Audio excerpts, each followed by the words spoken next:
if you're hearing my voice, don't just scroll past. I want you to sit with me for a few minutes because what happened in my family started with something that could happen to anyone.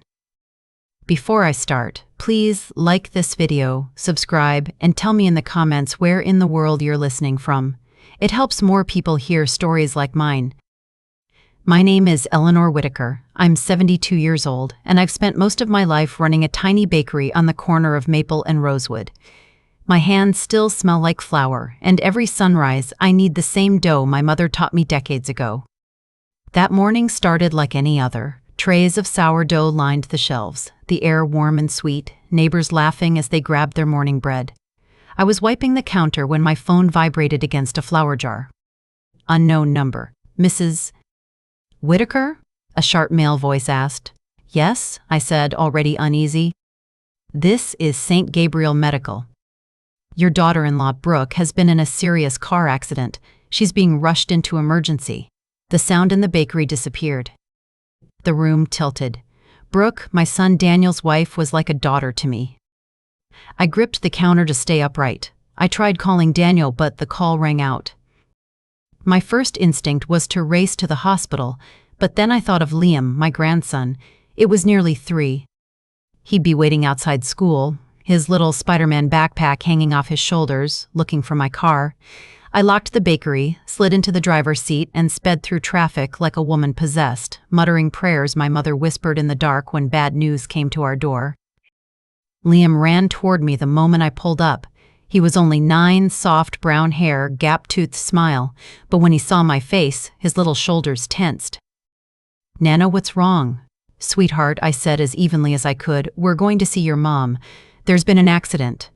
The hospital smelled like bleach and endings. Daniel was in the hallway, white shirt wrinkled and stained, hair in chaos, his hands shaking. I'd never seen my son look like that, like he'd forgotten how to breathe. They said she's in a coma, he whispered, burying his head in my shoulder like a child. Dr. Carrington, tall with gray at his temples, emerged with the practiced heaviness of someone delivering bad news daily. Your daughter-in-law suffered a traumatic brain injury, he said. She's fallen into a deep coma. We'll keep monitoring, but her recovery depends on her own body. I didn't understand what he meant by depends on her body, but the sentence clung to me like cold fog. Liam stood at the glass panel, pressing his palms against it. Brooke lay surrounded by wires and machines, her face pale as candle wax. Daniel whispered through tears, "Baby, please open your eyes." That night began weeks that bled together. I woke before dawn to keep the bakery alive, then spent my afternoons in that hospital, watching Daniel unravel. He rarely ate. He lived between plastic chairs and whiskey bottles. Liam drew pictures in the waiting room, his family smiling on a beach they never visited, and taped them to the glass outside Brooke's room. Then, one quiet afternoon, Liam tugged my sleeve. His eyes were wide, his voice small. "Nana," he whispered, "Mom isn't sick." "She's pretending." My blood ran cold. "Sweetheart, don't say that." "She's in a coma." He shook his head, pulled out the old phone Daniel gave him for games, and tapped play on a video. On the screen, Brooke alone in her hospital room. Slowly, she opened her eyes. She scratched her cheek, sat up, reached for the water, took a sip, lay back down, closed her eyes. I watched it twice. 3 times. My mind wanted excuses, muscle spasms, reflexes, but what I saw wasn't involuntary. It was deliberate. "Don't tell your dad," I whispered. He nodded, though I could see the weight it put on him. The next morning, I arrived before sunrise, hiding in the hallway corner as Tessa, a young nurse assigned to Brooke, cleaned the room. Her eyes darted nervously at every sound. When she stepped into the hallway, I asked casually, "Tessa, has Brooke ever stirred when no one's looking?" The pen dropped from her fingers like a gunshot. Her face drained of color. "Mrs. Whitaker, I just follow Dr. Carrington's orders," she stammered. Her answer wasn't an answer, but it was enough. I couldn't carry this alone.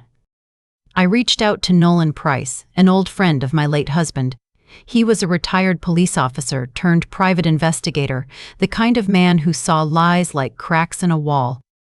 I showed him Liam's video over black coffee in his cluttered office. He watched in silence, tapping his pen. "This is serious," he said finally. "If she's faking, it's not just family drama. It's a setup. I'll start watching The Hospital tonight." 2 nights later, he handed me a folder. Inside were grainy photos of Brooke, my supposedly unconscious daughter-in-law, slipping out of her room in a hospital gown and a white coat, walking down the hallway like she owned it.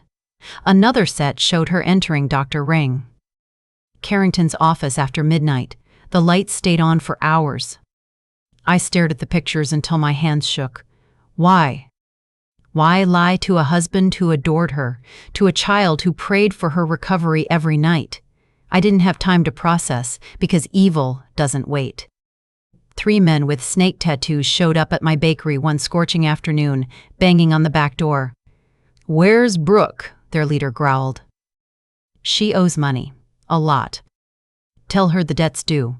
I tried to explain she was in a coma, but they laughed like hyenas. "Coma? She thinks we're stupid? 1 week. Or we come back." I handed over my hidden savings money I'd put aside for Liam's future just to buy time. But that night, Nolan sent me something worse than photos. He'd bugged Carrington's car, an audio file. Brooke's voice, smooth and cold. "Let me sleep a few more weeks, then we'll cash the insurance and disappear."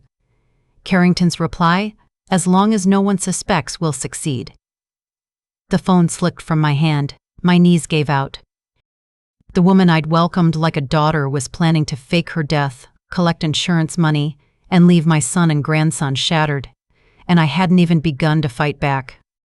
I barely slept that night. I sat in my kitchen long after the moon climbed over the roofs, staring at the little voice recorder on my phone as if it might disappear. I played the audio again.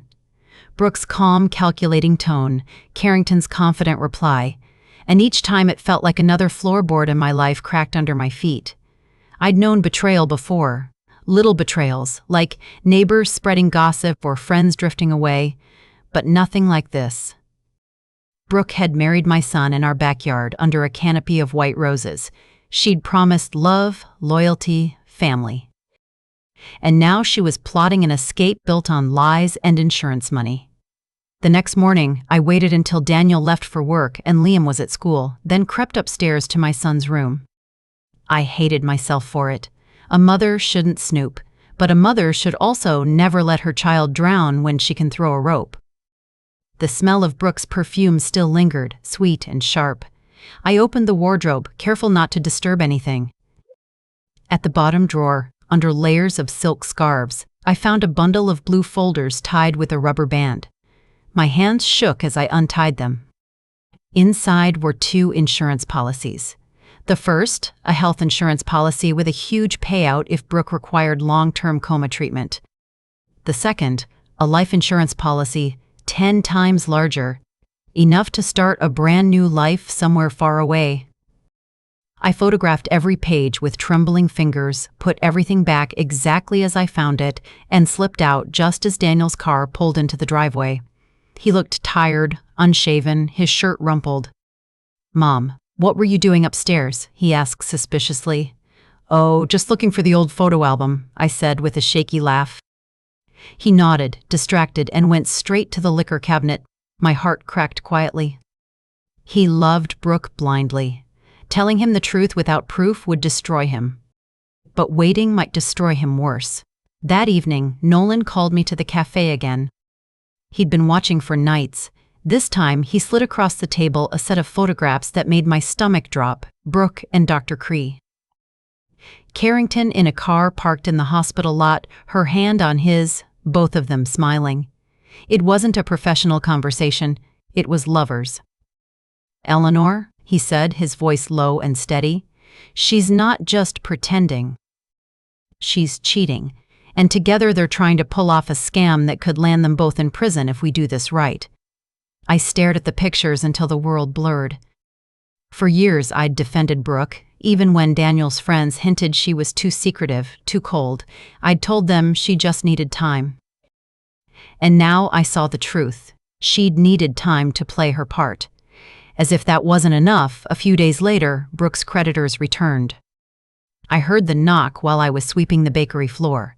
The same tattooed men stood outside, sweat glistening on their arms. "Time's almost up," the leader said. "If we don't get our money, we'll collect in other ways. You understand?" I nodded, forcing my voice to stay calm even as terror crept up my spine. "You'll get it," I lied. Soon. They left, but their footsteps echoed long after they turned the corner. That night, I decided enough. I wasn't going to stand by and watch my son and grandson get gutted by Brooke's lies.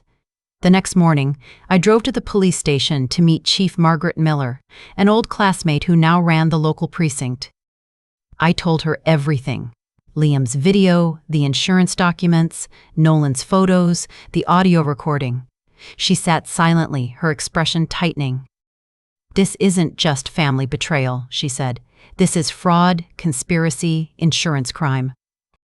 If we act carefully, we can catch them red-handed.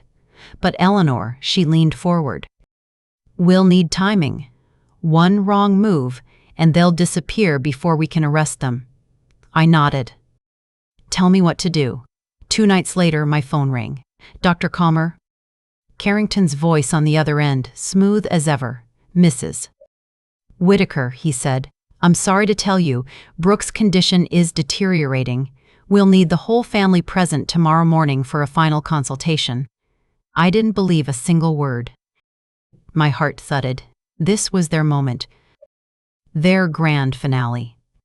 The next day, the house felt heavy with silence. Daniel sat at the kitchen table, pale and withdrawn, nursing his hangover. I poured him black coffee and said softly, "You should come to the hospital today. You need to see everything." He didn't ask why. Maybe some part of him already knew. Before we left, I dropped Liam off with Mrs. Lucy, my neighbor. "Grandma, is Mom okay?" he asked, clutching his little backpack. "She will be," I lied gently, kissing his forehead. "I promise." At the hospital, the smell of disinfectant hit me like a wave. Martha and a few nurses lingered outside Brooke's room, fidgeting like they knew something was off. Daniel held my hand, his grip cold and clammy. "Dr. Condrey." Carrington greeted us in his usual composed manner, holding a file like a shield. "Mrs. E's. Whitaker. Daniel. Please, come in." The room was packed with a few relatives and hospital staff. Brooke lay asleep in her bed, machines humming. Carrington cleared his throat. "Despite our best efforts, Brooke's condition has worsened. It's time to prepare for the worst." The performance was almost convincing if I hadn't heard his voice plotting, if I hadn't seen her sip water like nothing was wrong. I stood silently near the door, heart hammering, waiting for Chief Miller's signal. She and her officers were just outside, ready. Carrington reached for his pen to sign the official prognosis report, probably the paperwork to set their insurance plan in motion. That's when the door burst open. 3 uniformed officers strode in, Chief Miller at the front, her voice sharp as a blade. "Dr. Carrington. Brooke Whitaker, you are under arrest for fraud and insurance conspiracy." The room froze. And then, just like that, Brooke opened her eyes, sat up, screamed, "What are you talking about? This is slander." Her voice filled the room, nothing like the weak patient she pretended to be. Relatives gasped. Daniel stood there, mouth open, eyes wide. He looked like a man struck by lightning. Chief Miller laid out the evidence like a hammer on stone, the photos, the recordings, the contracts, the nurse's statement, and finally Liam's video projected on a tablet for everyone to see. Brooke's face drained of color. Carrington tried to step back, but the officers blocked him. Daniel whispered, "Brooke, why?" His voice cracked, raw. She reached for him, sobbing. "Daniel, you have to understand. I was drowning in debt. I wanted a new life for us." He pulled away like her touch burned. "You abandoned your son. You lied to me." "For money?" No one spoke. The machine's steady beeping was the only sound in the room as officers cuffed them both. Brooke's screams turned from denial to panic. Carrington lowered his head like a man who'd finally lost control of the game. As they were led out, Daniel collapsed into a chair, his face buried in his hands. I placed my palm gently on his back. "The truth hurts, son," I whispered, "but lies destroy. I'll never forget the sound of those handcuffs closing. It was like a door slamming shut on years of deception." Brooke's shrill voice echoed down the hallway as the officers led her away, still trying to twist the story, still begging Daniel to understand. But the look on my son's face said it all. Something inside him had broken, not just his marriage, but the quiet, unquestioning trust he had built around her like a house with no locks. For days after their arrest, our home felt hollow. Daniel barely spoke. He wandered from room to room like a man relearning how to live in a world that wasn't built on lies. Liam asked questions. I wasn't ready to answer. Why isn't Mommy coming home? And each time, my heart clenched. I told him she was away, and for now, that was enough. There are some truths you give to children in pieces, not all at once. The trial came faster than I expected. The evidence was overwhelming. Liam's video, the insurance contracts I'd photographed, Nolan's surveillance, the audio recording of Brooke and Carrington plotting their escape. They didn't have room to wriggle. Their plan had been airtight, except for one thing. They underestimated a grandmother who'd spent her entire life fighting for her family. The courthouse that morning buzzed with reporters and neighbors whispering in the pews. It wasn't just another fraud case, it was betrayal, scandal, and drama, all wrapped into one. Daniel sat beside me in the front row, his hands clasped tightly together, knuckles white. He'd lost weight. The liquor cabinet had remained closed since the day of the arrest. His eyes, though still tired, were clearer than they'd been in months. He wasn't healed, not yet, but he was standing. When Brooke entered the courtroom, dressed in a pale blue jumpsuit, hair pulled back, she avoided our gaze. Her eyes scanned the crowd nervously until they landed on Daniel. For a brief moment, something flickered across her face. Regret, maybe? But it was too late. Carrington followed behind her, no longer the confident doctor but a small, hollow man staring at the floor. The prosecutor laid everything out with precision. Liam's secret video played on the large screen for everyone to see. Brooke's face, eyes opening, sipping water, lying back down, filled the courtroom. Gasps rippled through the crowd. Then came the photographs of her sneaking into Carrington's office at night, the audio recording of their whispered plans, and the insurance documents that tied it all together like rope around their scheme. Carrington confessed first. He admitted his involvement in a soft, broken voice, explaining how greed had crept in after years of financial trouble. He apologized publicly, but there was no sympathy left in the room for him. Brooke, however, tried to cling to her narrative. She cried on the stand, spoke about debts, about fear, about wanting a better life. Her tears came easily, but the truth had already been shown in black and white, and no amount of crying could undo the sound of her laughter in Carrington's car that Nolan had recorded, planning to leave my son and grandson behind like old furniture. When the judge delivered the verdict, the room fell into a reverent silence. Dr. Richard Carrington, he said, you are sentenced to 6 years in federal prison for fraud, conspiracy, and malpractice. The gavel came down like thunder. Brooke Whitaker, the judge continued, his voice steady, you are sentenced to 5 years in prison in order to repay all damages incurred by your fraudulent actions. Brooke collapsed as the bailiffs lifted her to her feet. Her cries echoed as they escorted her out, but no one rose to comfort her. Not a friend. Not a relative. And certainly not Daniel. When we walked out of that courthouse, the autumn sun was bright but soft, the kind of light that makes old bricks glow gold. Reporters crowded us, microphones thrust forward, questions flying. Mrs. P.C. Whitaker, how does it feel to see justice served? Daniel, did you have any idea? Will you forgive her? I raised my chin and answered the only way my heart knew how. Justice has been served. When someone tries to destroy a family from the inside, they must face the consequences. Daniel didn't speak, but he took my hand, tightly, deliberately. It was the first time since everything fell apart that he looked at me not as a son who was lost, but as a man who decided to keep walking. The months that followed were slow, quiet, and healing in ways I didn't expect. The bakery, which had nearly gone under during the chaos, filled up again. The smell of fresh bread returned, along with the laughter of regulars who had missed my sourdough. I began waking up before dawn not out of obligation, but because the routine gave me peace again. It felt like reclaiming a part of myself Brooke's lies had nearly stolen. Liam blossomed too. Without the shadow of hospital visits and whispered worries, he started smiling again. He would run around the bakery after school, helping me line up baguettes and greeting customers like a tiny host.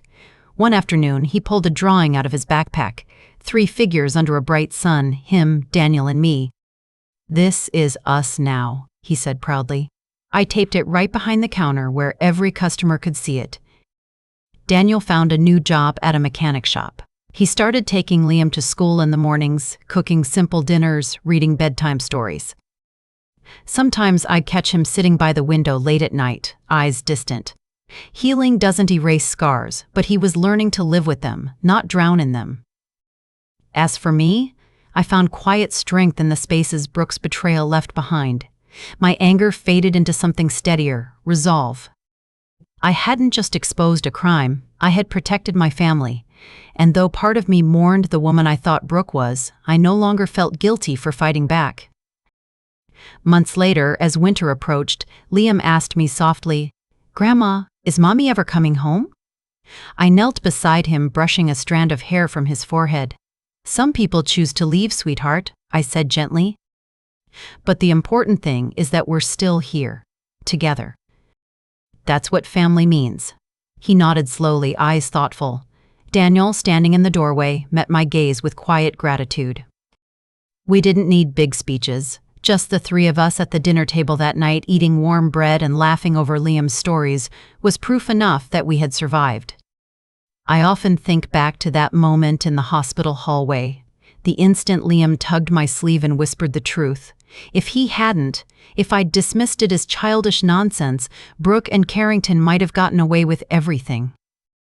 Sometimes it takes the smallest voice to shake the foundations of a carefully built lie. Now, as I sit here sharing this with you, I do it not to wallow in the past, but to remind anyone listening, do not underestimate quiet strength. Sometimes it's the elderly woman kneading bread at dawn who uncovers the darkest secrets. Thank you for staying with me through my story. If this touched you, please like, subscribe, and share this video with someone who needs to hear it. And tell me in the comments, if you were in my shoes, what would you have done? Your voice matters more than you think.